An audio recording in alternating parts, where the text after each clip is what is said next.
Okay, welcome. We're here with Fernando Ramirez, and we're doing a little podcast with Too Much is Never Enough. I'm Jovi Marie, and this is Fernando Ramirez, my cousin. Hello. I normally always talk to him as Freddie, but he goes by Fernando Ramirez. So Fernando Ramirez, he's a business owner of 3 companies out in Texas. And just a little bit, just give us a little brief story of what got you into entrepreneurship and going into your businesses, basically. Okay. I never liked having a job for about as far as I could remember. And although I've had many jobs of different types and made a lot of mistakes in life, but even when I had a job, I would always have some sort of side gig or some sort of hustle or something to that effect, because it was just never enough for me. At first, initially, what it was I wanted to free up my time because I didn't like constrictions on my time. And that was good, but that was just half of what I should have been thinking of, because once I got my time, I didn't have any money.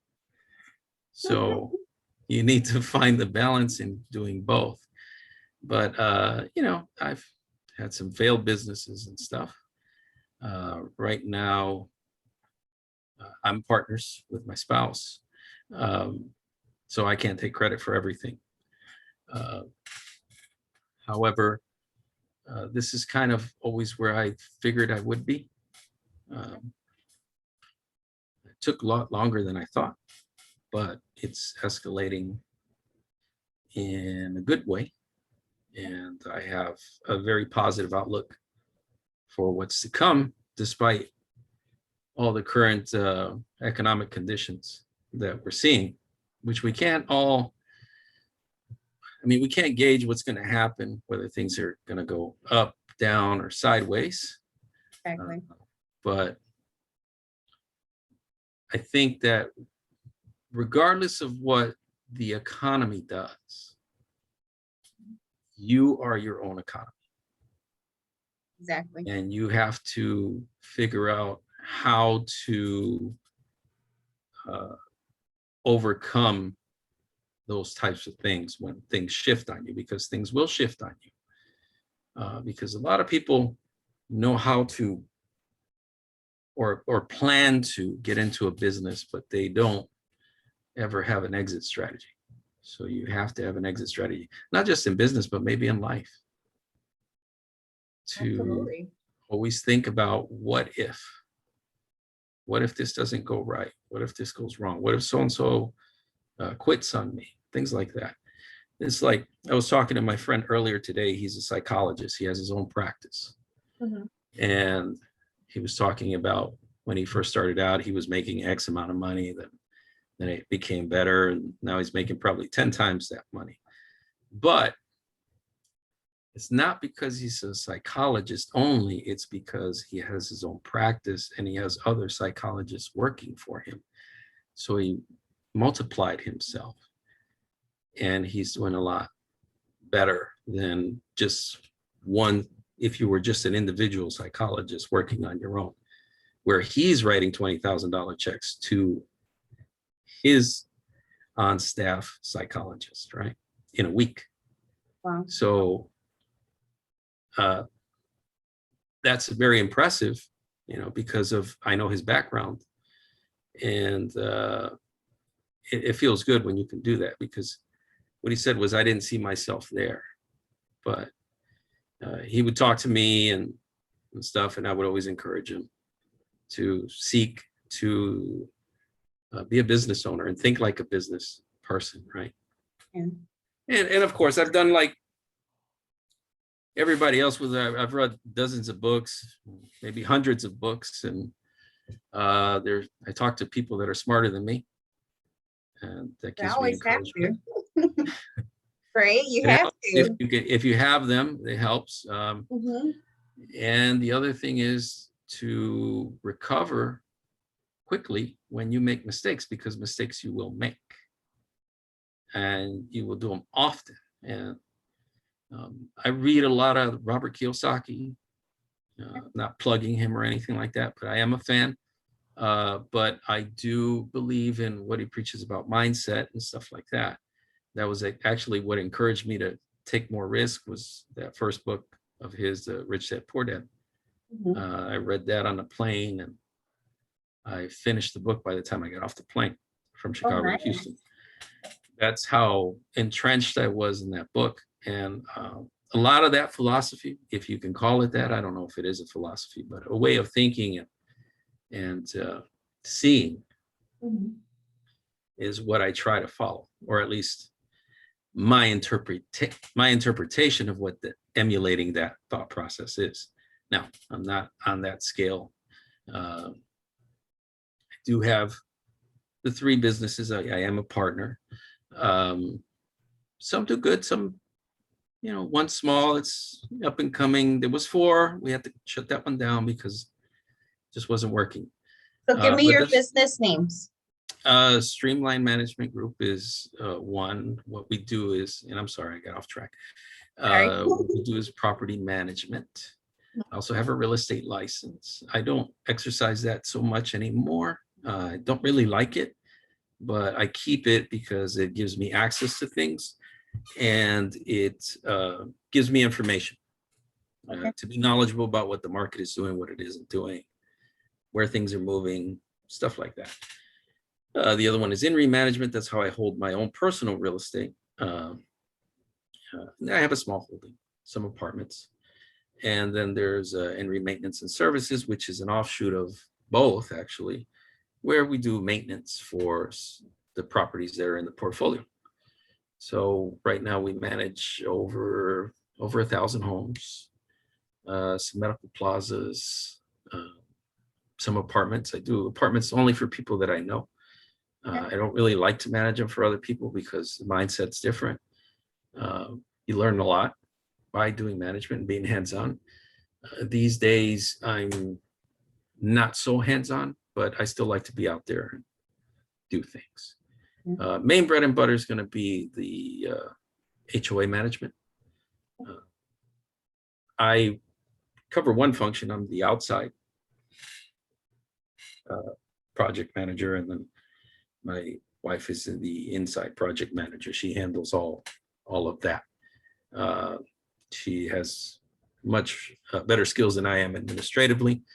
I'm more like a problem solver, technical analysis type of guy, hands-on guy. I have an electronics background from my previous life, and it helps, and it translates over to this area. But I really enjoy what I do. Not every day, because that's a myth to say that you enjoy what you do every day. But I really believe in what I'm doing, and I like to do a good job. I like to keep clients happy, and I don't mind a challenge. If I'm called to rise to an occasion, I have no problem doing that.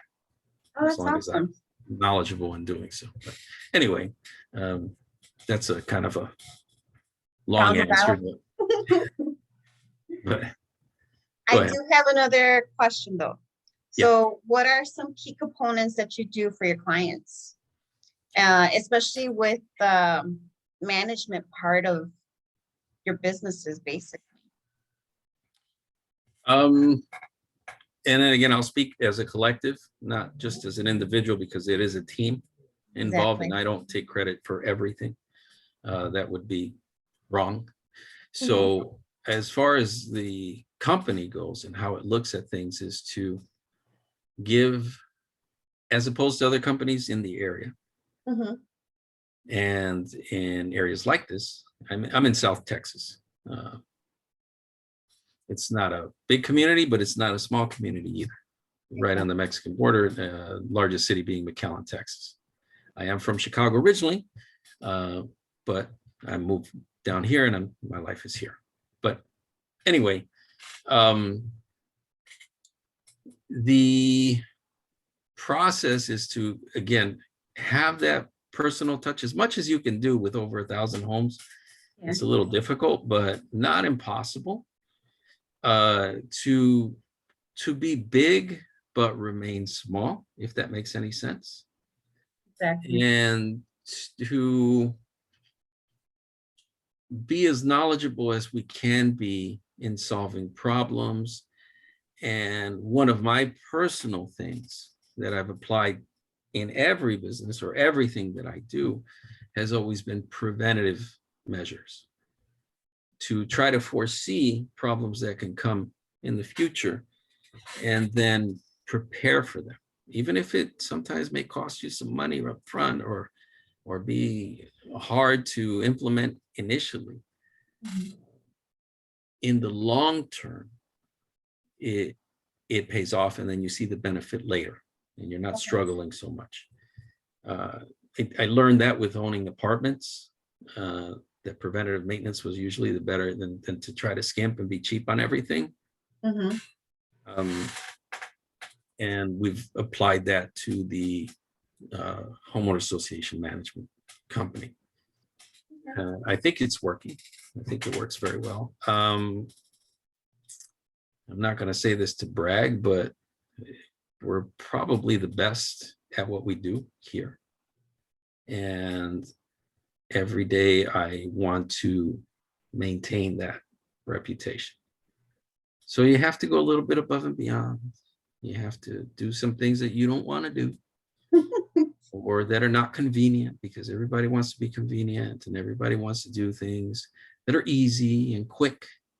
And sometimes you can't just be fast about things. You have to think about the long-term effects and, again, implement those preventative measures so you don't get those phone calls, so you don't get those complaints. That being said, and knowing that it works, is because we don't advertise, and we are recommended by word of mouth by clients that are existing clients.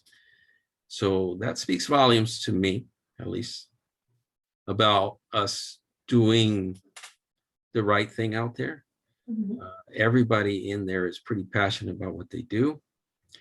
But like I said, I think you have to believe in what you're doing. Exactly. Which I think goes further than passion or dreams, right? Yeah. A lot of people want their dream. I'm not that way. I think that in order to believe in dreams, you got to be asleep. So, right? I like that. You only steal that from you. So you wake up, Oh, stop you have dreaming, to wake up, stop dreaming. and get out there and do some stuff. To add to that, I mean, I know there's a lot of positive thinking and being positive and all this kind of stuff. And that's fine, because I've read all those books too. But you can be positive and still not do anything. Exactly. So if you're not doing anything, it doesn't help to be as positive or as knowledgeable as you are if it's not applied, right? And Exactly. You have to really kind of process that, I guess. And again, it goes back to the belief, right? The belief of, what am I doing? How am I being of service? And how can I be more of service? And I'm noticing that in order to, like, being free from a job, you can't just want to be free. You got to kind of sacrifice and give up sometimes so you can be free. It's weird how that goes, right? Yeah, Like exactly. yin and yang, right? That's for sure. Push to pull to push, up to go down, down to go. Right. You get the concept. So, hindsight being 2020, I see that now. I didn't see that early on, and that's what I was missing. And I think now things are kind of falling where I need them to be, where you become a lot less afraid of things going south or things changing on you, or You know, you get sued being in management, you can get sued.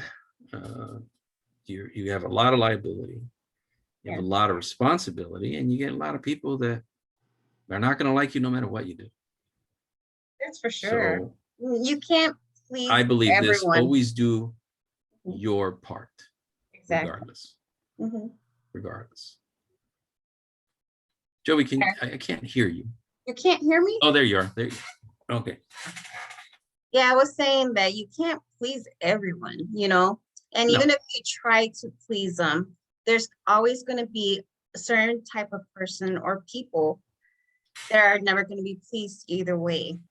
So you, like you said, you cater to the small, or more, not a small business, but to the people in general, right, Freddie? And I know you said that it's not a dream, and no, you can't dream. When you're in business, you're going into business to serve and to do a little bit above and beyond. Especially for your expectations, especially with ours. I know, you know, us being Ramirez, we have those high standards. And I know that your dad would tell me stuff about our grandmother, that she was always in business for herself. She owned apartment buildings, you know, stuff like that. And it's just like, it makes you think, you know? So the other thing that I wanted to know, what is your mission statement, especially with your businesses? And it is more catering to the small communities, and also achieving not your goals, but the goals for the people.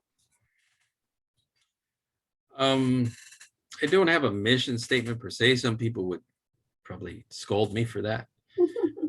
We don't have one on the wall, and I've heard both schools of thought to have one and to not have one. But I guess if I had to put my finger on something, it would be to, like I said, be of service and to be excellent at what we do.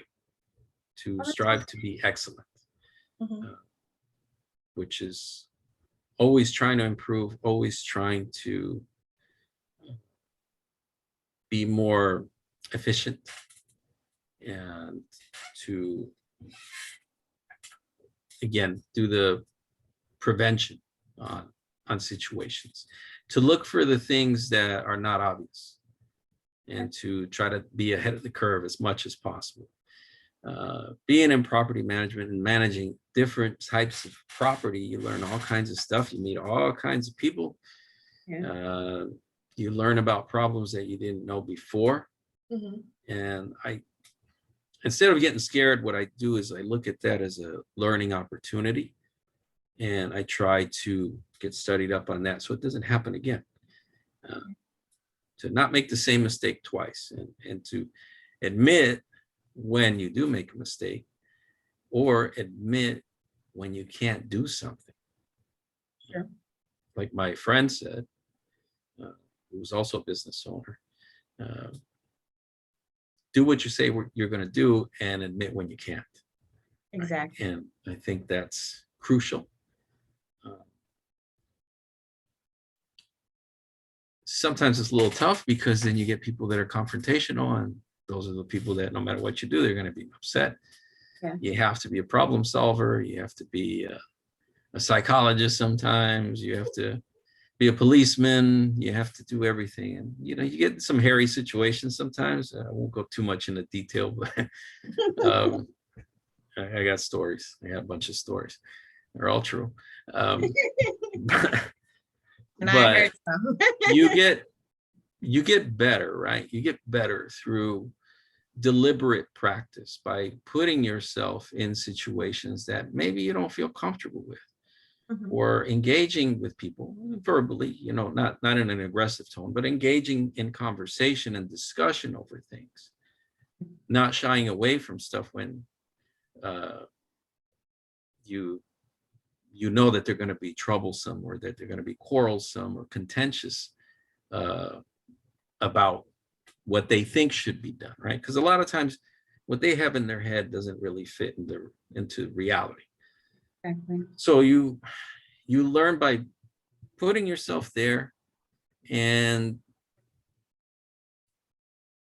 learning through that exposure what to say, what not to say. You know, you got to be careful what you say now because we're very litigious in America. Yeah. However, sometimes you still got to kind of be staunch about your position. And as long as you know the rules of the game, you don't flex. Exactly. You don't just cave in, because people will test you, and later they will use that against you with their constituency. So you have to be fair as much as possible, and treat everybody the same. That's very true. That's the main that thing. goes a long way. Yeah, Exactly. You have to treat everyone the same. You can't have too much of one favor than the other. As long as you keep your clients happy. And I think also, like you said, keep it all the same, and it's consistency basically. correct. Because you have to be consistent, because if you're inconsistent, they'll catch you and they'll call you on it. People are watching you. They're watching you all the time. They're looking for you. Some people are looking for you to fail. Yeah, so exactly.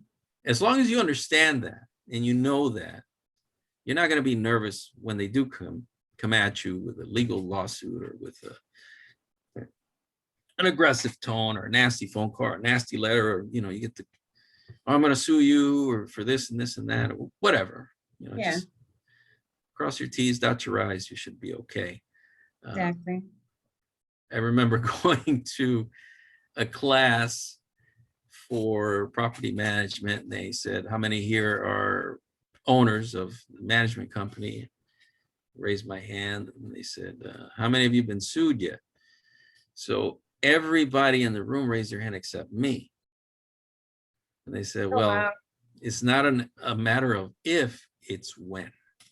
Okay. Because that's just the nature of the business that we're involved in. So now I could raise my hand and say, yeah, I've been sued. It's happened. You know what? I look at it, it needed to happen, because that's just the next step, right? Not that we did anything wrong. We did everything that we could possibly do before and after the scenario to handle it properly.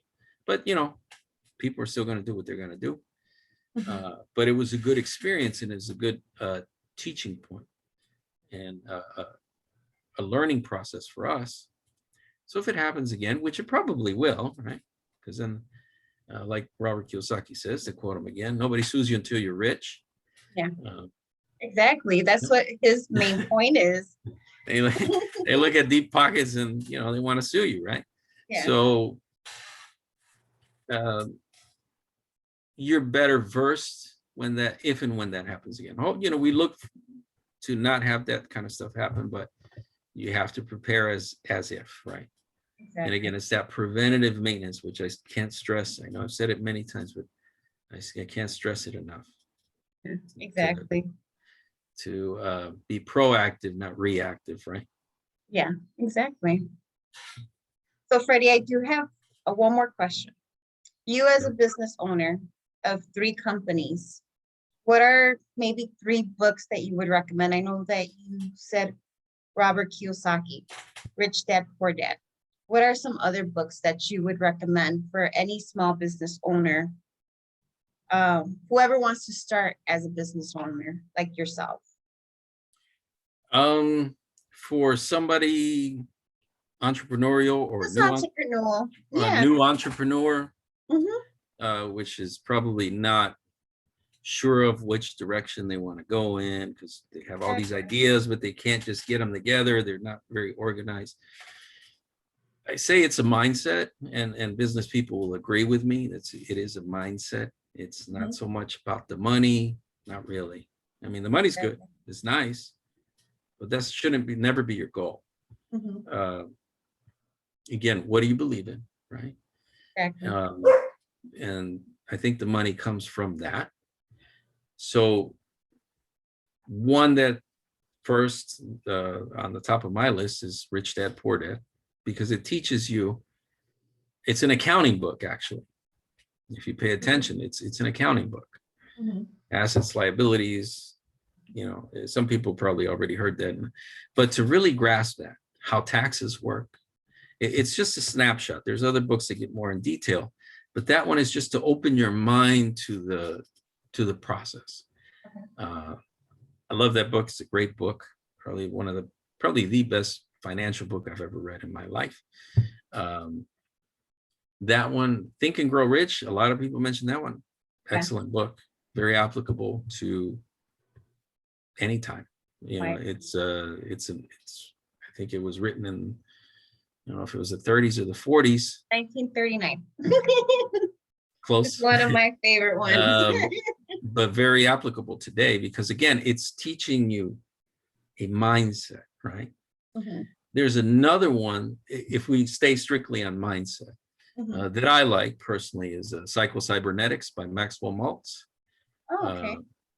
That's been revised a few times, but I think that's a good book because it makes you look at the same thing different ways.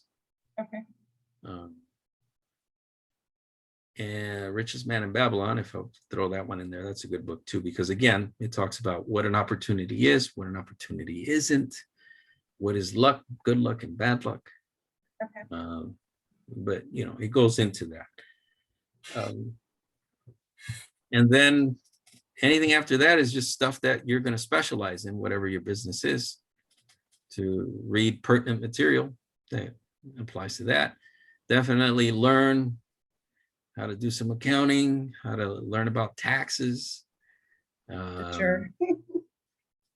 Yeah, learn about, like right now I'm looking at, okay, what am I going to do if and when I decide to retire, and how I'm going to ease out of that and that plan. You know, Do you have a financial advisor, or do you have friends that? I don't use financial advisors, and I don't do 401ks. I don't do IRA. I don't do paper assets. I do tangible assets. Some people will or will not agree with me, but that's just my preference. I like things that I can touch and feel. Yeah. Property, bullion, money, stuff like that. And there's strategies for that. Exactly. But that's where I feel comfortable. Now, there's people that will feel comfortable in doing other things, but that's where I'm okay. That's where I feel good. Okay. And I know what to do. For the short, you got to have a short-term plan, and you got to have a long-term plan. Exactly. And always look for, you know, people say set goals, right? You should have goals for your business, and then you should also have goals for you personally. And they shouldn't always just be financial goals, right? It should be because you want quality of life too. You don't want to just work. I mean, I work a lot, right? I work a lot almost every day. Some days I try to take off, but sometimes I got to work 7 days a week. That's okay. I'm not complaining. I wouldn't do that at a job, though. That's the funny part. Is I would never have done that for a job. I hated overtime. I never wanted to do any overtime. I never wanted to stay out, you know, extra hours. That was not me. That was just not me. But lo and behold, here you have a business. That's all you know, you get home when the work is done. Yeah. That's how I do it. But I can arrange my schedule and make things happen for me. It's not like I'm sedentary after I come back. You know, I'm a very active person. The only thing that limits me, I have some injuries in my spine and stuff, but I've always been a physically active person. My mind's always, you know, working. It doesn't have a shut off. Yeah. I'm constantly thinking about stuff, researching stuff, reading things. You know, I listen to a lot of podcasts now. I haven't read as much as I should, but I'm back to the reading now. I've got a stack of books about this high that I bought. I've read pieces of them, but I think reading is important. It is. Even though I'm being bad right now about it. Because it's good to have that reference material. I mean, you could watch a video, but if you don't know where to go back to, right? Table of contents, then it's a little tougher. I'm old school though. My nephews make fun of me because of that I read books. They say, where's the like button and where's the share function on it? Right? They like messing with me, but you know, books are a thing for me. So, and the other thing I would stress to new entrepreneurs is, again, find somebody that's already doing what you're doing. Exactly. And don't be afraid. It might be your competition too, but don't be afraid to talk to them and learn from them. Oh, you I have believe to. in, my mind says that there's enough for everybody out here, but you do have to be the best. Absolutely. You do have to compete, and you Yeah. should. I think that's healthy, right?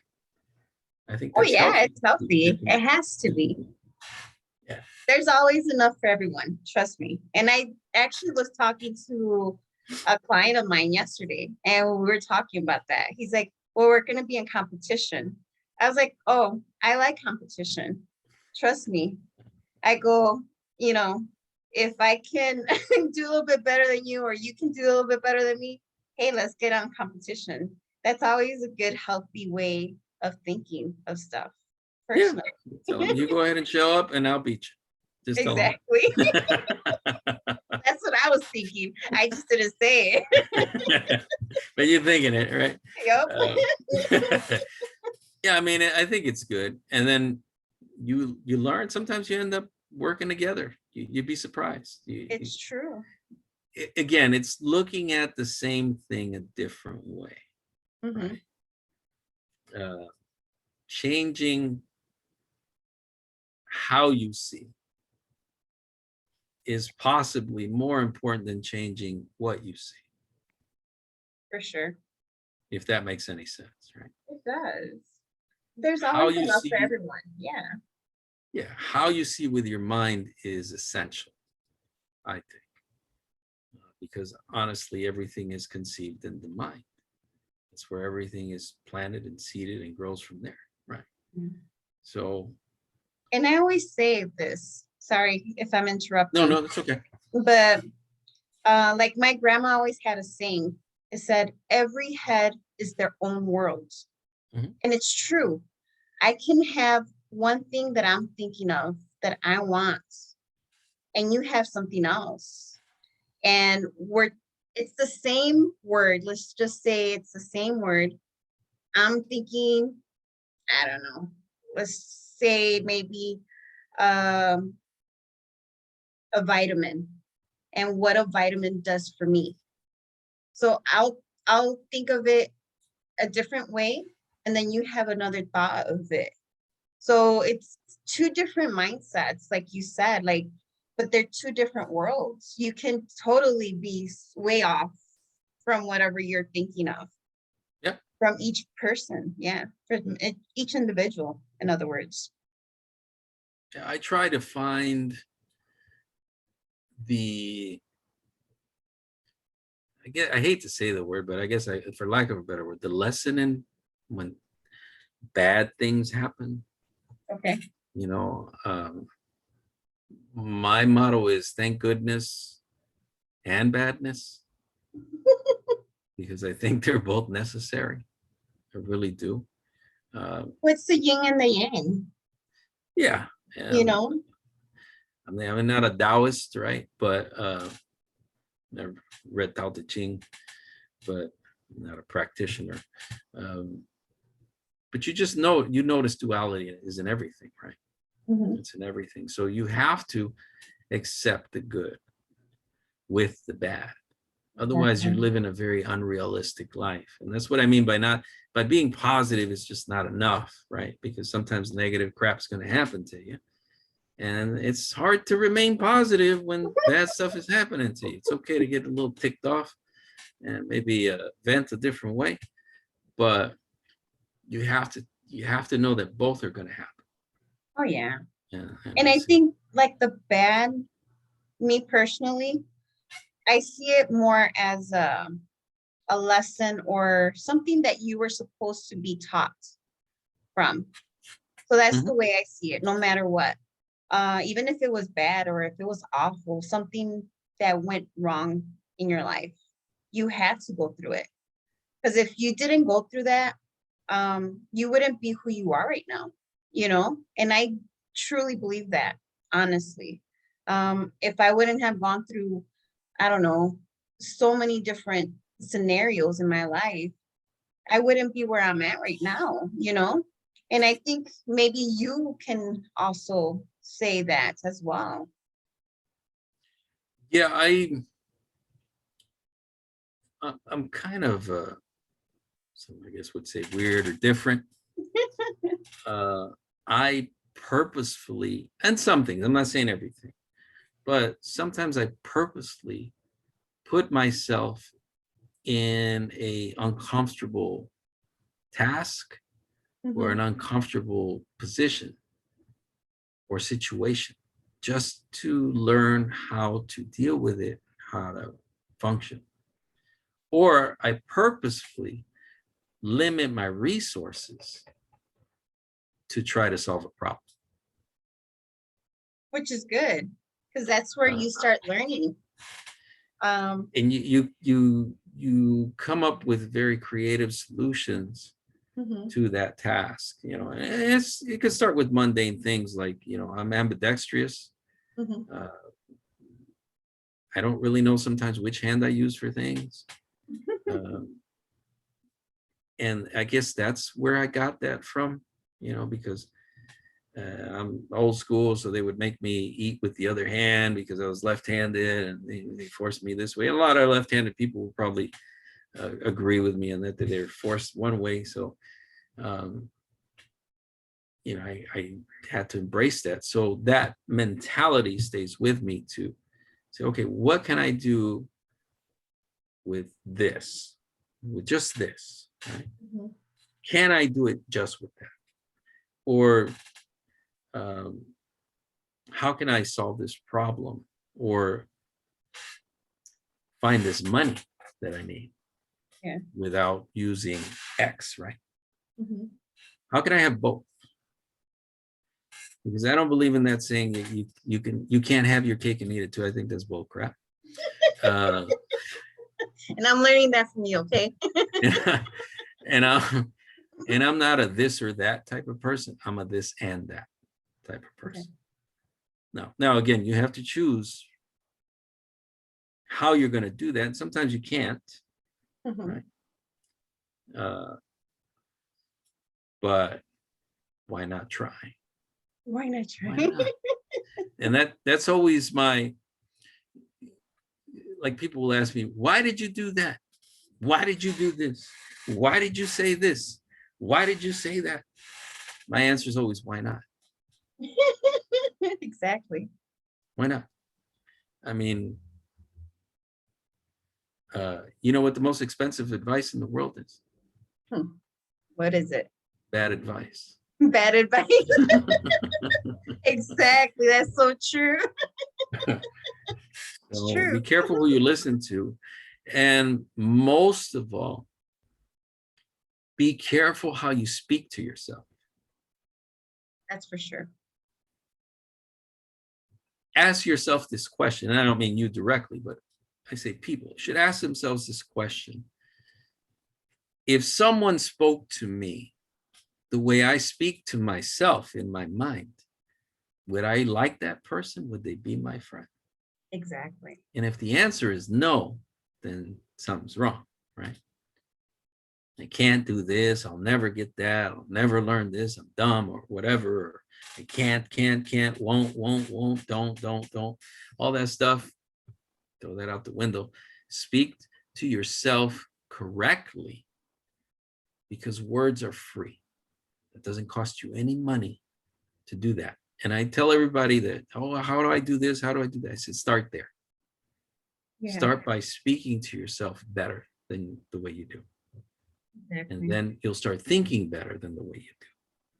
Because we think in words, right? So we have to be careful with the words that we put into our mind.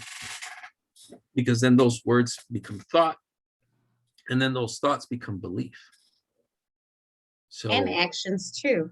And subsequently, they become actions. Exactly. So if you're already starting off with the easy stuff wrong, right? You're doing it wrong. You're not going to see the results you want in anything. And that goes for anything, right? Just anything at all. So that's just something I would challenge people to do for themselves. And that's not just for business. That could go for anything, right? Exactly. How you think, which is sometimes a derivative of how you talk to yourself, which is what we're saying, is highly important. Yeah. I can't stress it enough. That's for sure. And like-minded people, you hear that a lot. Find like-minded people and hold each other accountable. I have certain friends that that I speak to. They're not necessarily in the same circle with each other, right?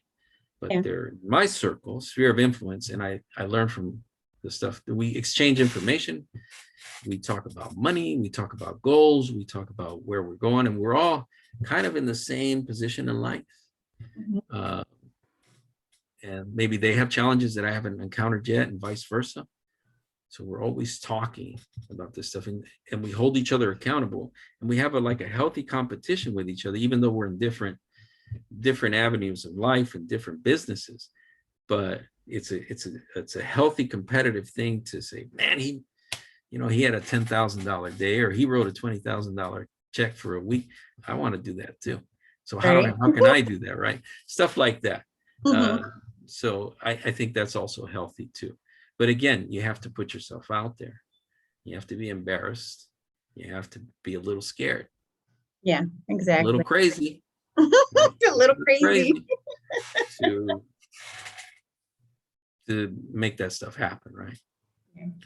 But anyway, So let's wrap this up. I know we took a little bit of time, and I know I'll probably be bringing you back on, and I know Karen wanted to talk to you as well and have a few questions. Sure. And Norma, I wanted to bring Norma on as well, just as a female and her side of being a partner too. That would be a great conversation with her as well. So just to wrap this up, and if anyone has any questions or any concerns, you can always reach out to Fernando Ramirez or myself. Any questions, jot them down and put some comments in the comments section, and also like this video. All right. So you guys have a good night. Have a great one. Thank you. Thank you, Jovi. Thank you for the opportunity. You're very welcome. Thank you. It was fun. It was fun.